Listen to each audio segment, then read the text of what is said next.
नमस्कार दोस्तों, आज हम बात करेंगे एक बहुत ही दिलचस्प मनोवैज्ञानिक विचार पर। जिस आज का हमारा टॉपिक है बियॉन्ड द प्लेजर प्रिंसिपल, और ये एक बुक भी है जिसको लिखा है सिगमंड फ्राइड ने। तो बियॉन्ड द प्लेजर प्रिंसिपल नाम सुन के डरिए मत, जितना भारी नाम है इससे आज बिल्कुल आसान और मज़ेदार तरीके से हम समझेंगे। तो चलिए शुरुआत करते हैं। प्लेजर प्रिंसिपल, सुख का नियम क्या होता है? फ्राइड ने बताया। फ्राइड कहते थे कि इंसान का दिमाग हमेशा चाहता है कि सुख मिले, दुख से बचा जाए, है ना। तो हम अगर अपने आसपास देखें तो जो भी हम काम करते हैं वो सुख की चाहना में ही करते हैं। जैसे कि हम अब भूख लगी तो खाना खाओ, धन इकट्ठा करो, तो ये सारा कुछ हम जो करते हैं वो सुख की चाहना में ही करते हैं। यानी हमारी सोच और काम का मकसद होता है दुख से बचो और सुख पाओ, और इसे फ्राइड ने कहा प्लेजर प्रिंसिपल। लेकिन सब कुछ इतना सीधा नहीं था। फ्राइड ने कुछ अजीब व्यवहार देखे, जैसे कि सैनिक जो युद्ध से लौटे थे वो बार बार वही डरावने सपने देखते थे। बच्चे ऐसे खेल खेलते थे जिसमें चीज़ों को खो देना और वापस पाना होता था। अब सोचिए, अगर इंसान सुख चाहता है तो बार बार दुख वाली चीज़ें क्यों दोहराता है?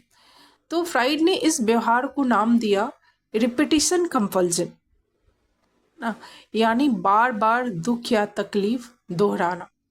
फॉर एग्जाम्पल, कोई इंसान बार बार उसी तरह का टॉक्सिक रिलेशनशिप में जाता है, कोई बार बार ऐसी गलती करता है जिससे उसे नुकसान ही होता है।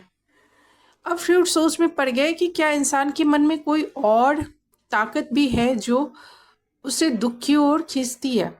और यही आता है फ्राइड का नया सिद्धांत, जिसको कि डेथ ड्राइव, थैनेटोस कहा है।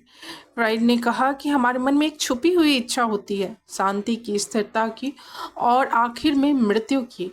इससे इन्होंने डेथ ड्राइव और थैनेटोस कहा, और यह इच्छा हमें अकेलेपन की ओर, चीज़ों को ख़त्म करने की ओर और खुद को दुख देने की ओर ले जाती है। अब हमारे मन में दो ताकतें होती, एरोस जीवन की ताकत, है ना, जिसमें कि प्रेम है, रचना है, रिश्ते हैं, जीवन है, सेक्स है ना। और थैनेटोस मृत्यु की ताकत, जिसमें कि विनाश है, चुप्पी है, दुख दोहराना, मर जाना, ये सारा कुछ थैनेटोस है। तो ये जो दोनों ताकतें हैं वो लाइफ टाइम हमारे मन में आपस में लड़ते रहती हैं, है ना। तो इंसान सिर्फ सुख नहीं चाहता, कभी कभी वो दुख भी चाहता है। हमारे अंदर दो शक्तियां हैं, है ना। तो ये सारा कुछ इन्होंने अपने किताब में बियॉन्ड द प्लेजर प्रिंसिपल में बताया है।